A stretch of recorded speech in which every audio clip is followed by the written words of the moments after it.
El Señor esté con ustedes. Del Santo Evangelio según San Juan.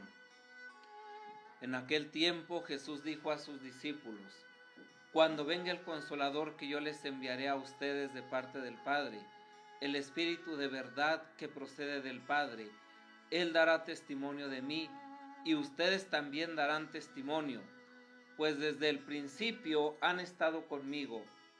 Les he hablado de estas cosas para que su fe no tropiece. Los expulsarán de las sinagogas y hasta llegará un tiempo cuando el que les dé muerte creerá dar culto a Dios. Esto lo harán porque no nos han conocido ni al Padre ni a mí. Les he hablado de estas cosas para que cuando llegue la hora de su cumplimiento recuerden que ya se lo había predicho yo. Palabra del Señor. Gloria a ti, Señor Jesús. Homilía para el sexto lunes de Pascua. Queridos hermanos y hermanas, paz y bien. La primera lectura nos presenta la experiencia de Pablo rumbo a Samotracia y cómo va de alguna manera viviendo su clima de oración, de evangelización y de misión. Estamos en Europa, en Macedonia, la patria de Filipo el Macedonio, padre de Alejandro Magno. Sin embargo, para Pablo probablemente se trata de una de las tantas ciudades de lengua y cultura griegas del inmenso imperio romano. La comunidad judía debía de ser aquí más bien exigua. Si es verdad que no había sinagoga y las reuniones se celebraban junto al río, al parecer prevalece el público femenino, entre el cual destaca una rica comerciante de púrpura, cuyo nombre también se cita. Lidia es el paralelo femenino de Cornelio y adoraba al verdadero Dios. Eso significa que era una pagana que se había acercado al judaísmo y se había convertido en un prosélito.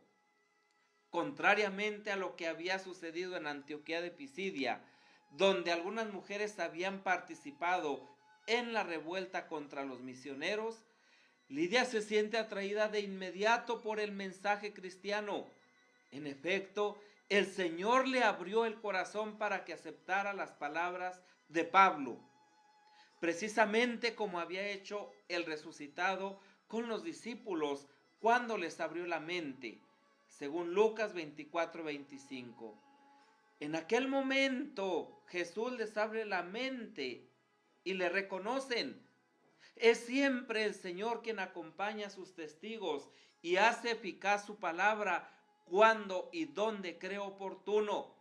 Muchas de las veces los seres humanos podemos pensar que somos nosotros los que ocasionamos el cambio, la redención, la conversión, la apertura de la mentalidad. No, es Dios, es el Espíritu de Dios, es Jesucristo el que verdaderamente abre la mente y el corazón.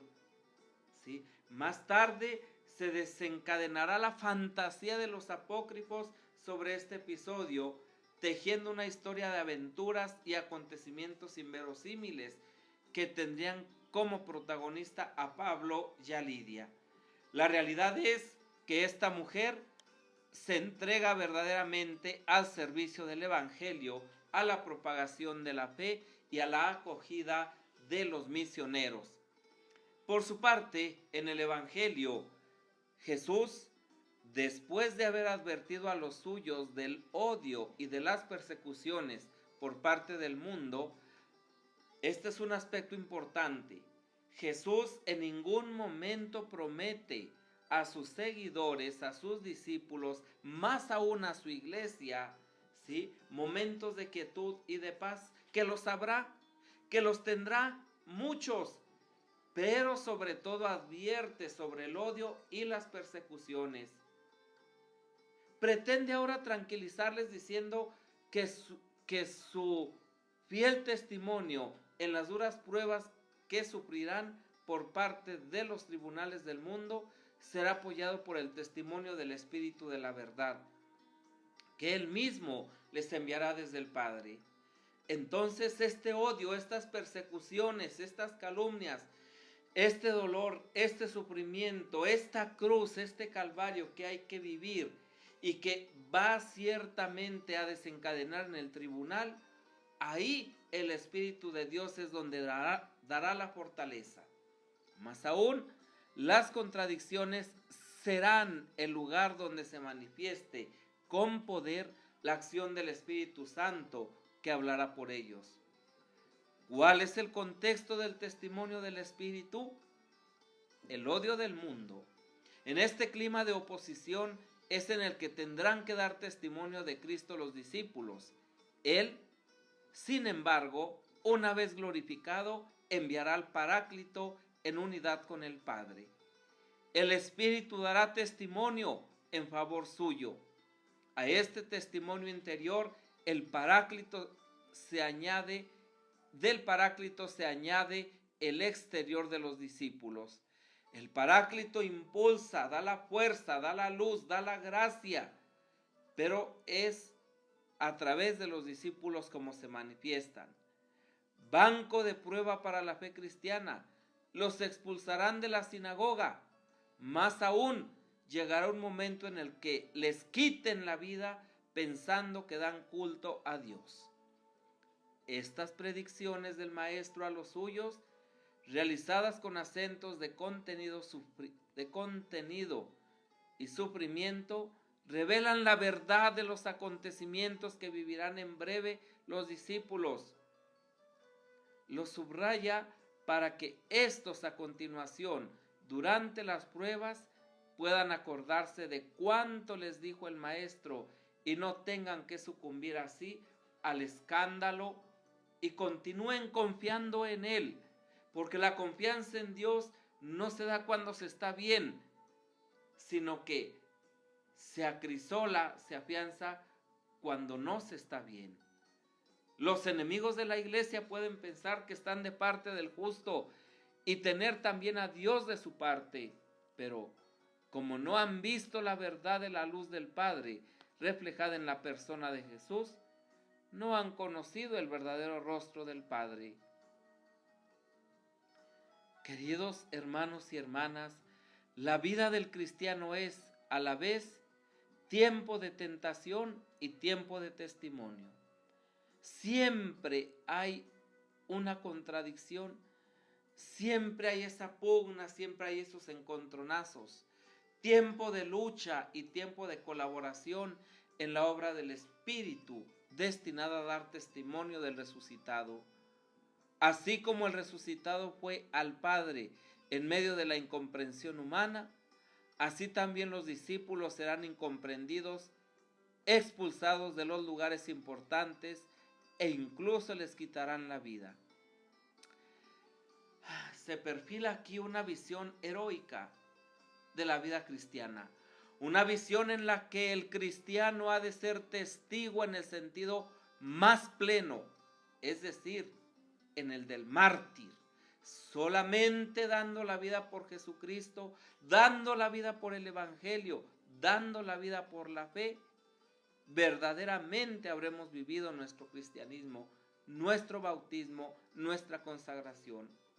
La realidad de Cristo resulta tan decisiva para la humanidad y al mismo tiempo tan heterogénea con el modo común de pensar, que quien se pone de parte de Cristo será inevitablemente marginado e incluso suprimido. Eso es lo que ha sucedido en el siglo XX y lo que llevamos del siglo XXI, con el elevadísimo número de mártires.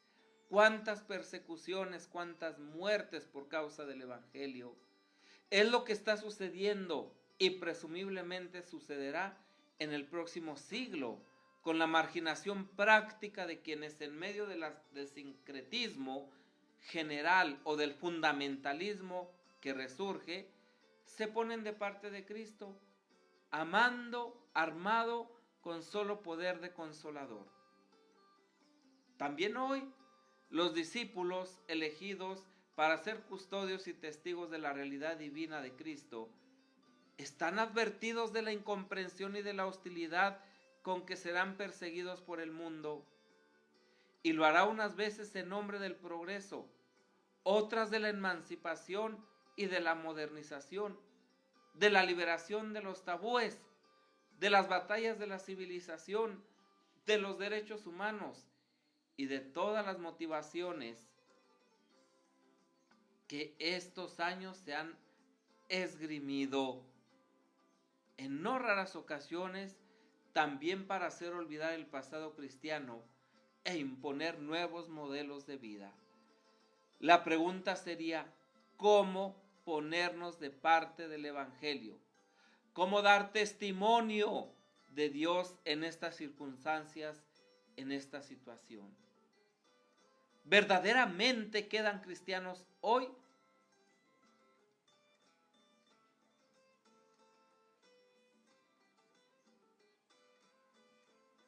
Si tienes la impresión de que el cristianismo está viendo disminuir en nuestros días su papel de guía espiritual, si tienes la impresión de que la gente busca el significado del ser o no ser, de la vida y de la muerte, del amar y del ser amados, del ser joven y del no envejecer, del dar y del recibir, del herir y del ser herido, y no espera ninguna respuesta de los testigos de Jesucristo, empieza a preguntarte entonces hasta qué punto estos testigos deberían llamarse a sí mismos cristianos.